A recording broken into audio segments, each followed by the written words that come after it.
it's soon going to be 1 year. We bought this property in late June last year, and we like it very much because of the tranquility, and we just love it. It's so beautiful. And so when we looked at the property, we were told that there was a conservation covenant on the land, which I in the beginning didn't understand what it was, but once I understood it, I was very happy about it, and that was another big plus for us, and even more reason for us to buy it.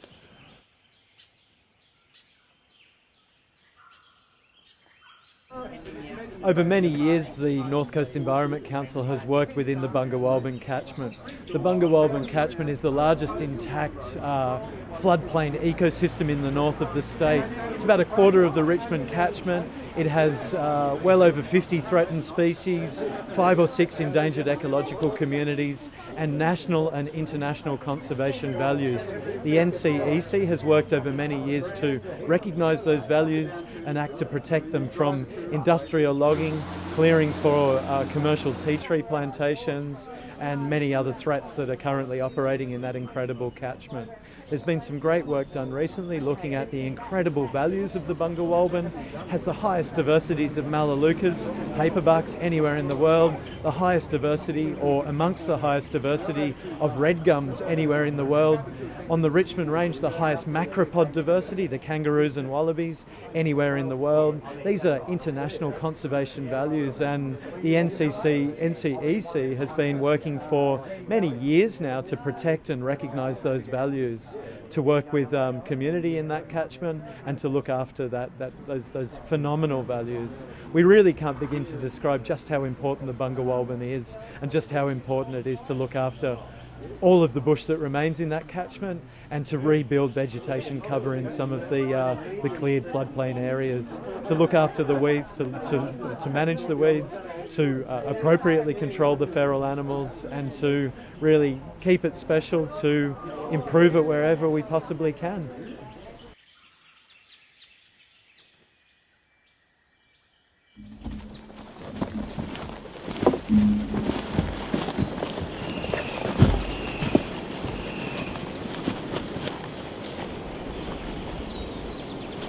We're going to need more weed killer. Yeah.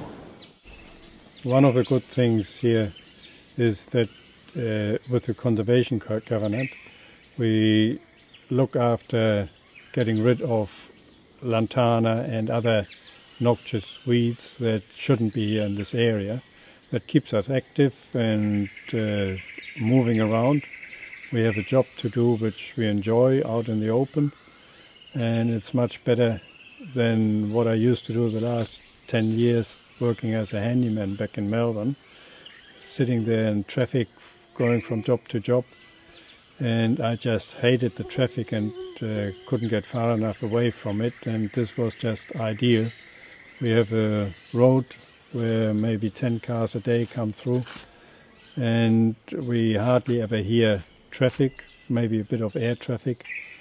The odd aircraft going over or a motorbike coming past, but otherwise we are here all by ourselves. The closest neighbor is 1.5 kilometers by air, and we just enjoy it. And even though they have become already friends, the neighbors, if we need them or they need a hand, they contact us or we contact them.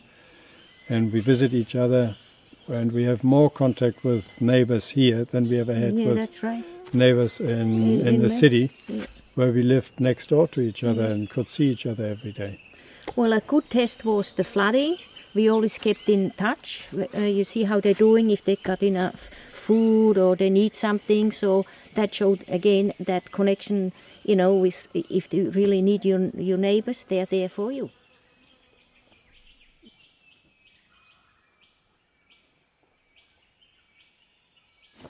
We've lived here on the north coast for about 21 years, and we went to the Bungawalbyn not long after we first moved here. and we're just amazed at what an absolutely beautiful place it was. I think the thing about it is that we're down the back on one of the properties, right down the back of the block, that just it was like a fairy wonderland that just kept going forever and ever, you know, up and down through glades and tree ferns, and there's lots of moss and little mossy pockets, and yeah, it's a very special place.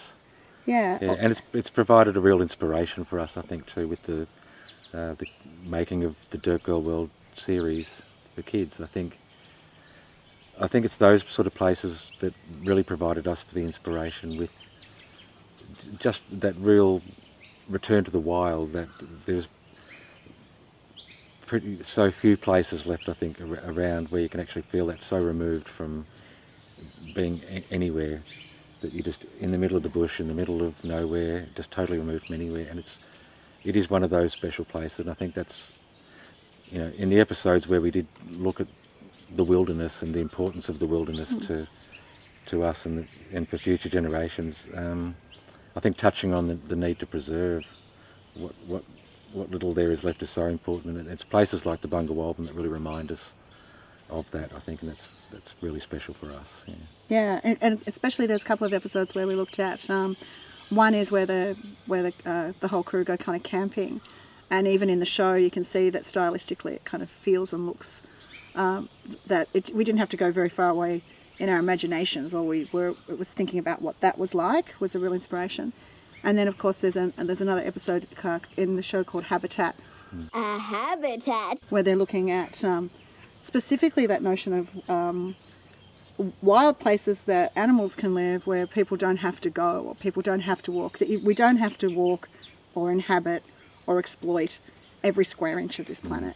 The people that are snuggled in the Bungawalbyn with their lifestyles are kind of snuggled in such a sustainable way. With all the people that we know down there are solar power, that people are creating their own sort of self-sufficiency in that environment. And it's not the fact that it's a minimal waste and fairly minimal lifestyle. It's low impact, you know, and we can live within nature, you know. That's surely the aim we should all be modelling on, is to be living low impact alongside nature and with nature. And so I think it's a wonderful model, what's happening down there too, because it has struck a lovely balance, and it would be awful to see that balance shifted, you know. I think that's important. Yeah. And also that the other amazing thing from a natural point of view is that the Bungawalbyn gets so wet. You know, there's times where it's just crazy wet.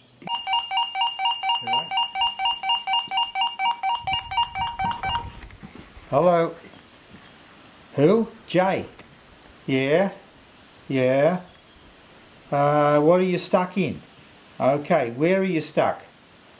Is that the track behind your house? Ah, you bogged in there again, huh? Okay, what can I do? Bring the tractor down and pull you out. Okay, giving me 10 minutes. Alright, bye.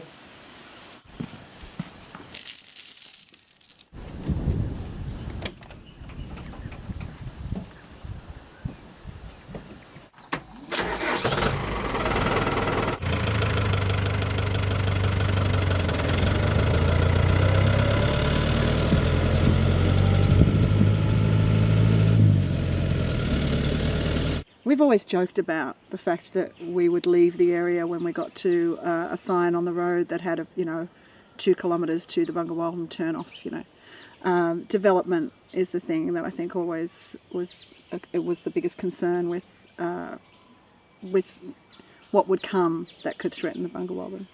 Surprisingly, I don't think it's come in the threat that I thought it would be. I didn't think development would be CSG. Never in my wildest dreams did I think that we would be sitting here thinking that something was going to threaten the water quality in the Bungawalbyn that would come from underground. And I think that that the Bungawalbyn is very threatened by the development of CSG in the area. And there's all kinds of values. I think that's the other thing. It's about what we value, and I think they'll make a list of land that, is too good to. It's great farming land, so CSG shouldn't be near great farming land, and and I know that if you looked on paper, you would look at the Bungawalbyn and you wouldn't list it as great farming land, but its value is something that is it's so precious. To think that it could be threatened by this is just, it's unthinkable. Well, sometimes it's not always about the dollar value either. Yeah. You know, there are other intrinsic values that are just way beyond the dollar, because if we lose these things, you can't buy them back. Look how happy the bandicoot is. This is a great new home. I don't think we should come back here and visit Scrapboy. This should be a place just for the wild creatures. That's a great idea. A wild and safe place. All creatures need a peaceful home.